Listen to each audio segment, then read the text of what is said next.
అంతే. ఇంకా ఆమెనా కానీ చేయగలిగింది ఏమీ అంతకంటే లేదు.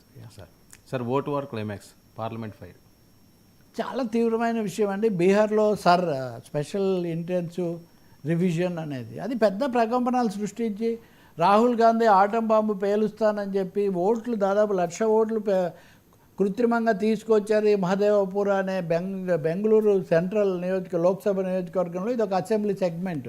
ఇవన్నీ ఆయన సాక్ష్యాధారాలతో చెప్పిన తర్వాత కూడా ఎన్నికల సంఘం వాటిని గురించి విచారించి వివరణ ఇచ్చే బదులు రాహుల్ గాంధీ మీద బ్రహ్మాస్త్రాలు ప్రయోగించడం, ఆయనకు నోటీసులు. ఇప్పుడు వర్మ ఇలా చేశాడని నేను ఒక పత్రం చూపించానండి. నేను చేయలేదని మీరు వేరే పత్రం చూపించాలి కదా. నీ పత్రానికి ఆధారాలు నాకు పంపించు. నీది ఎందుకు నా పత్రం నేను బయట పెట్టా కదా మీడియా ముందు, దేశం అంతటి ముందు. రాహుల్ గాంధీ తను చెప్పాడు. అలా లేదు, ఉదాహరణకు సెకండ్ రాణి అనే ఆమె ఓటు 2 చోట్ల ఉందని రాహుల్ లేదు అనేది కదా ఎన్నికల సంఘం చెప్పాలి. అంటే ఎన్నికల సంఘం అన్నది మిగతా వ్యవస్థలకు ఎన్నికల సంఘానికి ఒక తేడా ఉంది. కోర్టులైనా పార్లమెంట్ అయినా ప్రభుత్వ అధికార వ్యవస్థ అయినా అవి కొన్ని నిబంధనల్లో పనిచేస్తాయి. ఎన్నికల సంఘం అసలు ఎన్నికలు సక్రమంగా జరగడం, ఎన్నికల ప్రక్రియ న్యాయంగా జరిగిందని అన్ని రాజకీయ పార్టీలు కూడా భాగస్వామ్యంగా ఉండడం అన్నది ఎన్నికల సంఘం ప్రధాన పాత్ర. ఇక్కడ ప్రతిపక్ష నాయకుడు వచ్చి స్వయంగా తప్పు జరిగింది, ఇన్ని ఓట్లు 65 లక్షల ఓట్లు బీహార్లో తీసేయడం తప్పు, లేదా ఇక్కడ ఓట్లు తప్పు అని చెప్తుంటే ఆయన సాక్ష్యాలు అడుగుతున్నారు కానీ ఆయనతో మాట్లాడడానికి సిద్ధం కావడం లేదు. హెచ్చరికలు, నోటీసులు.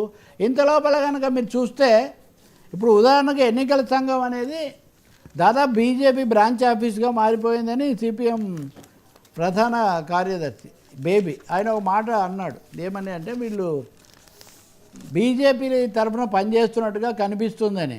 కానీ బీజేపీ వాళ్ళు అదే కష్టం కలిగిస్తుంది కదా. కానీ బీజేపీ వాళ్ళు ఏమంటున్నారు, Rahul opposition parties acting as tools of foreign powers అంటారు. రాహుల్ గాంధీ ప్రతిపక్షాలు విదేశాల యొక్క ఏజెంట్లుగా పనిచేస్తున్నారు. ఇదెంత పెద్దది ఇంకా. కాబట్టి ఎన్నికల సంఘం ఏం చేయాలి, వాస్తవంగా వాళ్ళను కూర్చోబెట్టి మాట్లాడి అందరూ ఒప్పుకున్న చేయాలి. గతంలో వచ్చిన వర్మ ఈ పాయింట్ నోట్ చేసుకోండి, గతంలో వచ్చిన ఎన్నికల సంస్కరణలన్నీ అన్ని రాజకీయ పార్టీల ఏకాభిప్రాయంతో వచ్చాయి. కానీ ఇప్పుడు బీహార్లో 65 లక్షల ఓట్ల తొలగింపు కానీ, రేపు బెంగాల్లో చేస్తామంటున్నది కానీ, చాలా చోట్ల వాళ్ళు చేస్తామంటున్నది ఏకపక్షంగా చేస్తున్నారు. చర్చలు జరపడం లేదు, అభ్యంతరాలు చెప్పినా ఒప్పుకోవడం లేదు. సుప్రీంకోర్టు కూడా తన తీర్పు రిజర్వ్ చేసినా సరే వీళ్ళు ముందుకు వెళ్ళిపోతున్నారు. దీని మీద ఈరోజు చాలా తీవ్రమైన దుమారం వచ్చింది. ప్రతిపక్షాలన్నీ ఎంపీలు ఎన్నికల సంఘం ఆఫీస్కు ప్రదర్శనగా వెళ్తే వాళ్ళని అరెస్ట్ చేయడం, వాళ్ళ మీద దాడులు ఇవన్నీ కూడా జరిగి తీవ్ర ఉద్రిక్తత ఏర్పడింది. లోక్సభ రాజ్యసభలో కూడా ఇది వివాదానికి దారితీసింది. ఇది ఎట్లా ముగుస్తుంది అనేది ఒక సమస్య. కానీ ఎన్నికల వ్యవస్థను ఇంత బలంగా ప్రతిపక్షాలు ప్రశ్నించడం మటుకు ప్రజాస్వామ్యానికి ఆరోగ్యకరమైన లక్షణం కాదు. వాళ్ళను విశ్వాసంలోకి తీసుకొని సహేతుకమైన సమగ్రమైన పరిష్కారాన్ని కనుగొనాల్సి ఉంటుంది. గతంలో లాటిన్ అమెరికా దేశాల్లోనో, ఈజిప్ట్లోనో, ఫిలిప్పైన్స్లోనో ఇలాంటి సమస్యలు వస్తుండేవి. అసలు ఎన్నికలు రద్దయిన దేశాలు కూడా కొన్ని ఉన్నాయి. ఉదాహరణకు ఆ పరిస్థితి భారతదేశానికి రాకూడదు. మీకు యోగేంద్ర యాదవ్ తెలుసు కదా, చాలా గౌరవనీయుడైన సెఫాలజిస్టు, చాలా నిజాయితీ కలిగినవి. ఆయన ఒక మాట అన్నాడు, ఈ క్షణం వరకు నేను భారతదేశంలో ఎన్నికల సంఘాన్ని సమర్థిస్తూ వచ్చాను. ఎవరు ఏం మాట్లాడినా ఎన్నికల సంఘం అంత అనుమానించాల్సింది కాదని. కానీ ఈ క్షణం నుంచి నేను మానేస్తున్నాను.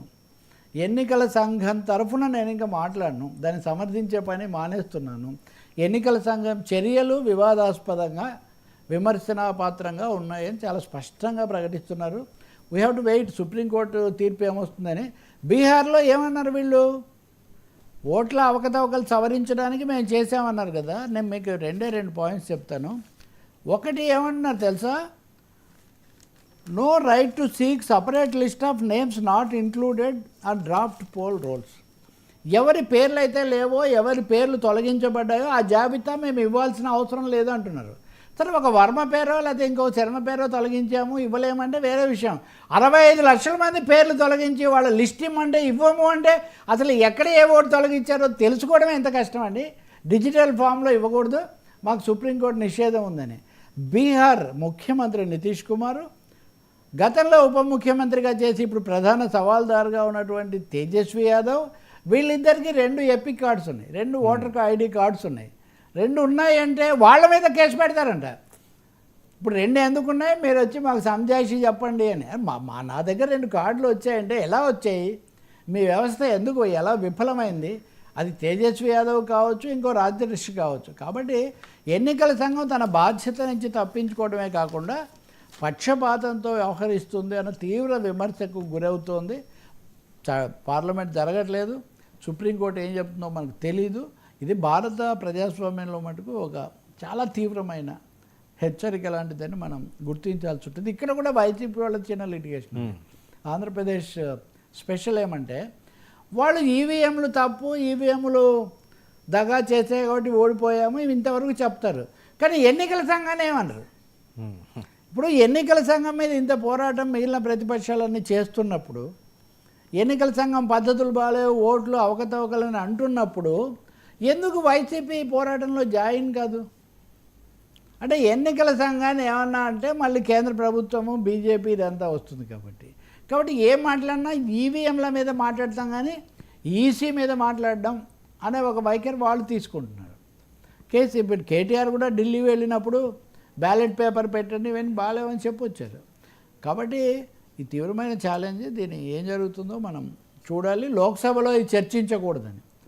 సార్ లక్షల మంది ఓట్లకు సంబంధించింది పార్లమెంట్లో చర్చించకపోతే ఇంకెక్కడ చర్చిస్తారు సార్? ఇంక పార్లమెంట్ సభ్యులకే హక్కు లేకపోతే, పార్లమెంట్ సభ్యులు ఎన్నికల సంఘాన్ని కలుసుకుందామని వెళ్తే మేము 27 మందికి అనుమతి ఇచ్చాము, ఇంకొంచెం ఎక్కువ మంది వచ్చారు కాబట్టి లాఠీచార్జ్ చేసి అరెస్ట్ చేస్తామంటే ప్రజలకు విశ్వాసం ఎలా కలుగుతుంది? This is the biggest question. Sir thank you so much Rao గారు. ఇది ఈనాటి ఫ్రాంక్లీ విత్ తరకల్ స్టేషన్ 9 నిమిషం.